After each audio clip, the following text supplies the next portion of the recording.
Oh, Okay, go ahead, Heidi. Siri, my love, you are such a gift. You are such a divine channel, a poet, a community gatherer, and it's really a blessing to be in your presence and to be in the presence of the women that you continue to bring together. It takes courage, it takes a fearlessness, and I really just honor you and continuing to show up for yourself and so many. Thank you. Thank you, Heidi. Thank you for being such an integral part of these conversations. I just so appreciate you. I want to echo that. And after Joanna's share, I just saw you as this conductor, and you're like conducting the orchestra that's playing all of us instruments. And I just felt so grateful to that you're like a musical conductor, but also like conductor. You like make these electrical connections between all of us. And you're just amazing. I love how you incorporate your poetry. It reminds me of Sensei. And um, I shared at the beginning, I don't think anybody saw it, but during that first song that you played for us before we started recording, Mama. I had this vision of all of us women standing in a circle holding hands, and how each one of our voices was striking a specific chord out into the universe that was going to land into somebody that really needed that medicine. So, and then that became my prayer for this whole gathering. I Thank think you you did for that. thank you for that reflection. Mm. That's so powerful.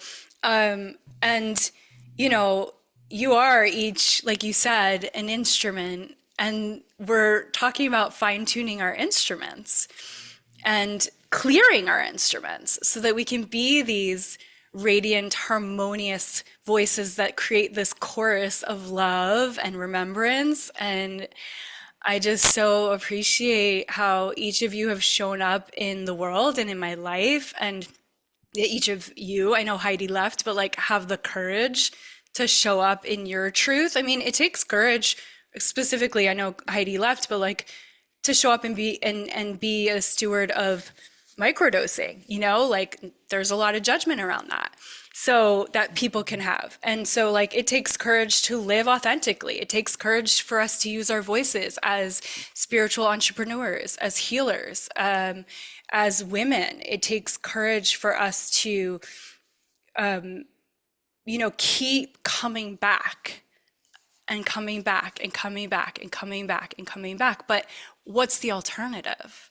Like this is our calling, is to be these leaders, to help other women, to help, and children, like Janine does, like, and our men, Mhm.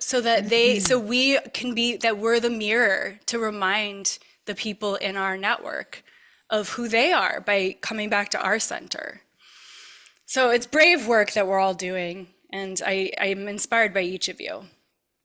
That's such beautiful words, Siri, and everybody. I feel like just being in all of your presence, it brings me home to myself and it raises the bar. Like every time I hear each of you speak about your experience, I mean, I've just had all these reminders to be even more in tune with nature and more, what more can I do? My partner's out there, like he's got the whole gardening thing. That's his thing. And I'm so and to remember to be grateful for that, because maybe I'm the one that's like, let's be positive and let's breathe and let's chant and do all this and let's not worry about things, but like he's got that connection down, and he doesn't have to have the same words or the same new age lingo that I have. And Yes, yes, all yes. of you have are just nice to reconnect with you, Sierra. Nice to meet you, Janine, Johanna, Shannon. You're all so absolutely inspiring to me. And I really also appreciated meeting Heidi. I listened to that episode about where Microdosing, yeah. you interviewed her, because it was a recent one where you interviewed her about the microdosing, and it was actually a reminder to me that that's better medicine for me than some of the other directions I was going down. So Hmm. my heart is so full. It's just so great. Me too. My heart is very full being in sisterhood with you. Does anyone else have any reflections or any aha moments or anything that they wanted to share earlier but they couldn't? Well, I was struck by a lot of people sharing about returning to safety, and Oh, this sense yeah. Mm. of safety and how we can't create unless we feel safe, right? But interesting also that you talked about courage, because there's some impulse, there's some inclination like, well, if I'm returning to safety, do I need courage? I think it takes courage to even choose to leave the routine, right? There's courage to the return to safety is an act of courage, and it is a building of that courage to remember that we are safe and to be bold, even in the face of, situations that seem a little scary, especially right now in the world. There are a lot of things that it's easy to get Yeah. worried. It's easy to get A lot of voices banging the drum of fear. right. A lot of fear drumming. And it's like we got a safety drum. We got a Yeah, safety and it's drum. not a Pollyanna. It's not like something that like these things don't matter, but a remembering like we do live in these little communities. We live in these direct connections with each other, with nature, with presence, with breath. That is an act of courage. It brings us the safety to help others feel the courage to change. Yeah. Yeah, that's like the song in the breathwork that we had, the Sia song, The Courage to Change. Yeah. Yeah, yeah. Because, it's the old loops and systems that, what did she say, 35 years and younger? Heidi was saying if you're under 35, it's easier to change, but over 35, like the neural pathways are kind of set. So we have to intentionally do the tea ceremonies. We have to intentionally go out in nature and be in awe of nature. We have to intentionally breathe. We have to intentionally have our sound bowl ceremonies and intentionally create the documentary that's going to remind us of the magic and tribe. Mhm. I think also the only way to have the courage, because it's hard work. It's probably the hardest work there is to surrender to doing the work, to coming back to self. There's a lot of resistance built into our culture and within our ego that says, no, I don't, it's too scary, too painful. We can only do it in community. And I feel like moments like this, the world needs more of these little pockets moving around to kind of hold us all accountable to ourselves, essentially, because it doesn't exist, in a isolation. Yeah, it's true. It's really harder to do it on our own, and we do each do it on our own individually every day. We find our way back to center, but the more powerful amplification, the speedier way is when, Janine, you facilitate those big group sessions. It's like then that kind of domino effect that we see in the breathwork sessions can happen so much quicker. We can go through our transformation so much quicker because we're in community and we can reverberate with like, oh yeah, you're releasing, you're surrendering. Okay, now I can surrender too. Oh, okay. And we can collectively breathe again. Yeah. I was Yeah. really struck by how each woman talked about remembering their soul and remembering who they are. And it's touched me so deeply because we have such the powerful gift as women of being the leaders of the tribe, of being the teachers and the teachers of children, the teachers of other women, the teachers of other tribes. Like we're always passing these gifts down. And I feel that everybody looks to the women to do this. And so it struck me because the more that we're in alignment with who we are and we can remember our connection and that connection to source, the more powerful we can be as leaders and teachers to the generation that are coming before us, or no, after us, but also that healing and that remembering to all the generations that were behind us and how that helps to kind of forward that growth and that lineage. And I also really really loved speaking with you and watching you facilitate everybody, Siri, in this community. And when you were speaking directly with me, I really felt that transmission. There was definitely that like energetic feel in my body where it really felt like a channel. And that's really the power of what you're bringing as well. You know, you really are kind of bringing that knowledge through people, through me. And yeah, this has been really, really beautiful. I'm listening and I'm looking down because I'm trying to get the tarot card that you just made me think of. Okay, so two of them. Well, one is Sierra. Thank you for that reflection, Shannon. One is the womb keeper Sierra typed, and look at us, the empresses that we are. Mm. The Empress card in the tarot. And then what you were saying, Shannon, I thought of the lovers and the men looking to the woman and the woman looking to source. Mm. And right, because that is our role, is we are the connectors to source. We are the portals. And our men need us, our children need us to remember, like you said, like we all said, to be in connection. And when we're in that deep connection, who was saying, Luana was talking about the cacao being, not high demand, but she said something about the cacao being like it kind of needs a lot, like high maintenance or something, but not, yeah. And I was just thinking of the metaphor of the way she spoke about the cacao was so much about us and Mother Earth. And I was just like, oh my goodness, like how many times have I, and maybe you, judged ourselves for needing, for having needs, or for, needing to go outside and take a break, or like needing to commune with spirit, or needing to get out of the 3D and expand. And it's like, oh no, that is like, with the cacao, it was like, oh, we honor that it needs all of these things, that it needs the sun, that it needs the earth, that it needs the rain, that it needs to expand, that it needs very special conditions. Like we honor that about the cacao. And I'm just thinking about how magical it is when we come and we are mirrors for each other and we can remember, like, oh yeah, all of my needs, all of my 10-dimensional self is necessary, for us to be these aligned portals. I hear typing. I needed Yes. to write that down. I was like, oh, that's so good.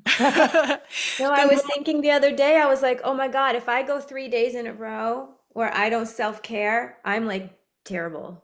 Like, Yeah. it's not good. I'm no good for anyone. And to Yeah. just own that, I need to make sure, probably before 3 days, but I need to make sure that I give that to myself, or I'm no use to my children, to my husband, to the people I work with, to my friends, no one. And so it's like, I think as you get older too, you start to surrender more to, okay, so how do I make that, ritual like Shannon, like how do I can do it every morning, just chanting, like all the ways we do it, we have to make sure we do it. Yeah. Yeah. Oh, the other day I've been in a whole tunnel of exhaustion and I'm just coming out of it literally like today. And I wanted so badly to be with my family over the weekend, and I made myself. I was with them, I was present, but I was not fun to be around. So it's like, what is this serving? Because Jake's like, could you just go take care of yourself? Because honestly, I know you're with us and you're present, but like, this is not helpful. Yeah.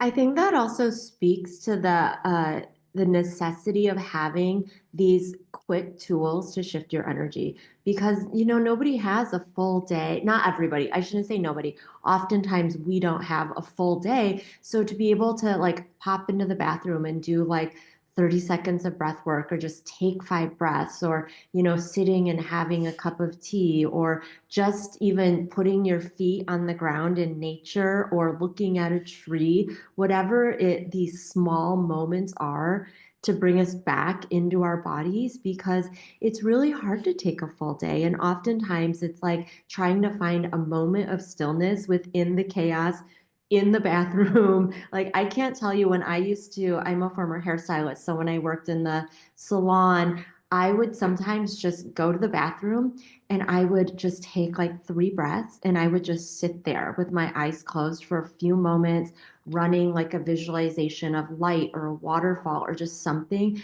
to clear my energy so that I could kind of uh, energize my body up, almost like turn up the dial of my energy, and then be able to return feeling balanced, but also, really able to complete, the day or whatever was happening. And I feel like life happens like that all the time. Holidays, families, kids, everything. So it's nice to have these moments. And, nature is it's such a plethora of moments to just return really quickly, just like touching something or your face in the sun for a moment. So true. Yeah, I step outside in the morning when my dog needs to be let out. Instead of getting annoyed about all the times that she wants to get let out, she just wants to be outside all day long. I use it as an invitation, as a little accountability to say, okay, I'm going to step outside, take a few deep breaths, get real high, scream at the top of my lungs, what's going on? Like I just use that as like that precious moment. Oh, the first thing in the morning, step outside, take a deep breath. It can, like you said, Shannon, it can be these like micro moments to just connect. We can do it quickly. And Cora was talking about how quickly. Yeah, I wanted to Yeah. speak to that because Cora, yeah, we're gonna take a nap. This is Rhea, everyone. Um, Hi, Ray. I loved how Cora said to express it, first to release it, because I'll find myself, and Rhea knows that sometimes I'll just need to go, ah, just like, ah, and just like kind of explode for a moment. And then I'm like, okay, what do you need? Yeah. Yeah, And it does help. it So does. that Yeah. that really, I feel like, gave me permission to, keep expressing however I need to. Beautiful. Thank you, Siri, and thank you, everyone. You're so welcome. Mm. So, this was our little after party nuggets, afterglow, little bits of wisdom that came through, which I think was really exciting and fun. If there's any last, pieces that you guys want to weave in, feel free. I love that you were touching on the quick ways that we can reset, right? And just to like, I was taking notes, some of that express and release. Gratitude for me is one. If I can just find anything to be grateful for, to take a moment for myself, or to just, if I need to just yell into a pillow, right? Somebody talked the sound as massage, right? That there are sonic massages that shift our energy, shift our vibration through me being the source of the sound. Sometimes if I need to go sing a song to myself, Yes. or I need to go make a loud noise or listen, play a sound bowl. I don't have good big ones. I'm going to get one now because I heard that today. But like, if it's play a song that I love, maybe get a little dance in, or drinking a cup of tea, setting an intention into the water and then taking that water into my body. What a beautiful way to quickly reset, because as you said, we don't have, Shannon, we don't have all day. Most of us don't have a whole day to reset. And I think with so many different things coming at us most days, we we need little moments to kind of reset. And what a gift that we Yeah. Yeah, we're overstimulated. We're taking in way too much. Not Jana has said this, but someone else was talking about the amount, I guess it was Heidi, that we take in. We're overstimulated. So those somatic practices, humming, dancing, gratitude's not somatic, but anything. And then this is the new one I learned, is this one. happen. Ugh, I love this. And then the washing machine. I just relearned the washing machine one where you just like whip your hands back and forth. And hit the kidneys. As you go around to the other side, you can keep your hands like this and you curl around, and you hit your kidneys here, and it actually Ah, you whip around. If you let your arm swing, okay. it also kind of moves that energy. That's so good. good. It's so good. Oh, okay. So Shaking. yeah, Shaking is actually really, really good for resetting nervous and not any kind of shaking. energy. A lot of animals reset by stress. Like sometimes, in fight or flight mode, if we find ourselves in that, animals will literally shake after they run away. And we as physical beings, it's like socially not normal to like go around and shake, but it's Yeah. really helpful. Animals So shake go in after the a cuddle bathroom session. after a what? Sorry, Rebecca, what? Even after a cuddle session, my dog will want to like do a little shake. I'm like, you were just with me, like basking in all the cuddle. It was just nothing but just like bliss. But now, like, there needs to be the separation between that experience and whatever you're going to do next. You will shake afterwards. So And good. yeah, Shake it off. and we're animals, so we got to shake it off. Oh my gosh. All right, so maybe we need to like have little like shake it off check-ins once a month. We'll be like, let's do a shake it off check-in. I love it. Dance I love it. party. I love you guys so much. Thank you so much. Shannon, especially for coming into a new group. Like, thank you. And Janine for bringing Shannon into this realm and just for being my sweet angel friend for so many years. I And love Jo, you. I love So you. proud of you. Thank you. Guys who are listening, keep expanding your capacity to feel good, one breath at a time. I'll put everyone's links or whatever they give me in the show notes and you can check them out. And we'll see you next time. Bye.